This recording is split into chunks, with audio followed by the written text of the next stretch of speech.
Okay, here's another change from 2008 where we have hostas on the side and then we have ground cover. The ground cover is so,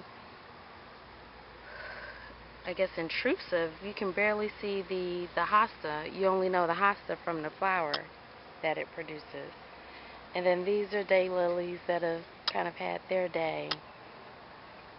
Hostas, daylilies, hostas, daylilies.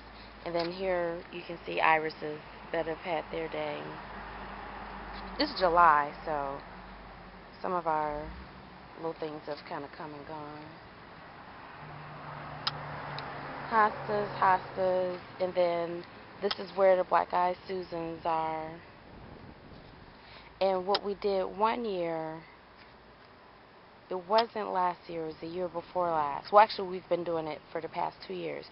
We'll take the black-eyed Susans and then turn them, once the flowers have died and it's just the seeds. We'll take the head with the seeds. We'll take the top off, cut it off, and then just stick it in the ground upside down. We figure the seeds will get to the ground somehow. And then, so this is an example of one where instead of dividing it, we just took the head, planted it in the ground. So this has come up. And I think it's another one. But there's a weed that kind of hides as an imposter. This is another one where we took it upside down. Then here's a snapdragon. It's kind of had its day. So we'll see. Here are the seeds. We'll see that. I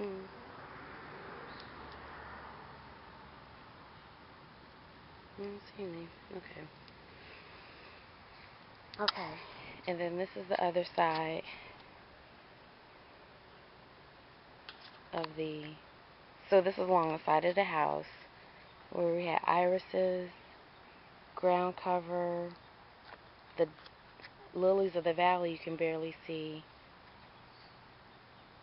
the poppies, and then there's seeds all in here.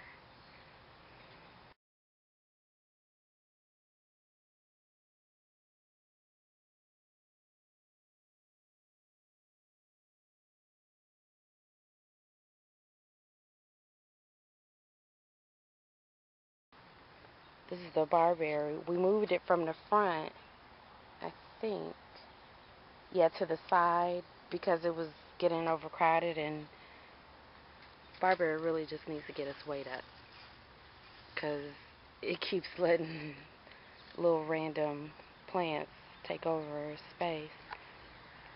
And then this is aster. We moved some of this here. I don't think it was here in 2008. This is one of those imposter weeds, but it's prickly, so I'm not going to dig it up right now, but it kind of hides in and makes you think it's a plant or one that's pretty, but it's not.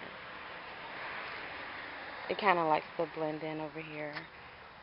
So these are, again, as I mentioned yesterday, it was a hot day, so things are looking a little tired. We're going to have to water.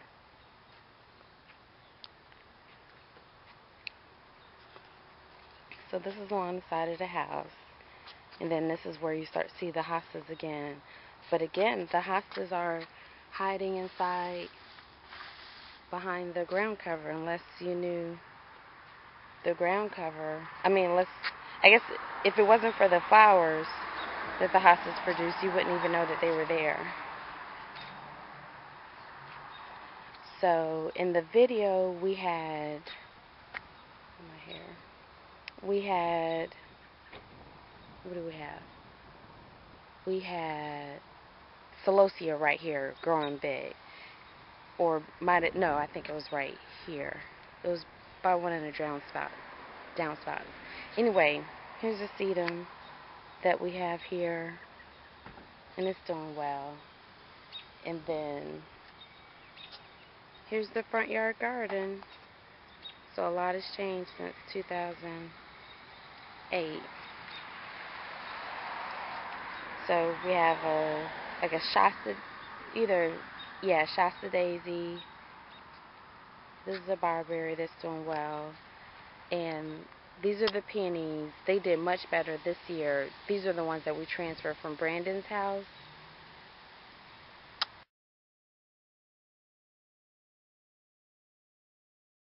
Irises that we transplanted. This is the rose bush. This is columbine we got out of an alley. I tried to take off the seeds so that they can continue to bloom. Because it said if you deadhead them, I need scissors, if you deadhead them, that they'll continue to bloom. And then this is a coneflower. And we did the same thing with the coneflowers, where we just took the heads off and then we planted them upside down in the ground. And then these are snapdragons. So I have a lot of, like, I got a mixed seed bag a couple of years ago. So this is the result. So we have pink, kind of purples, fuchsias, orange, yellow, all types of colors. And then there's the blanket flower. So it comes back, but it's weird. I'll show you. It jumped from the front. So the seeds were carried from over here to right here. So across the parkway.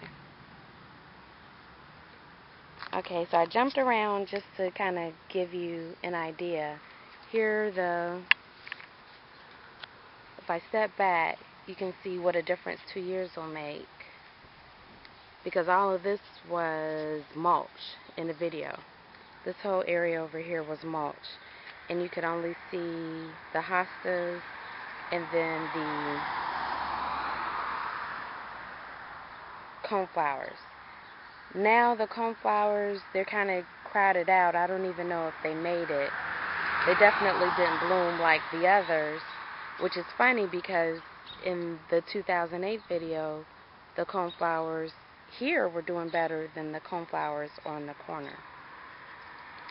So we have the front garden. You'll still kind of see the hosta ring, and then the lilies, and then we had a daylily in the middle. But I have other pictures that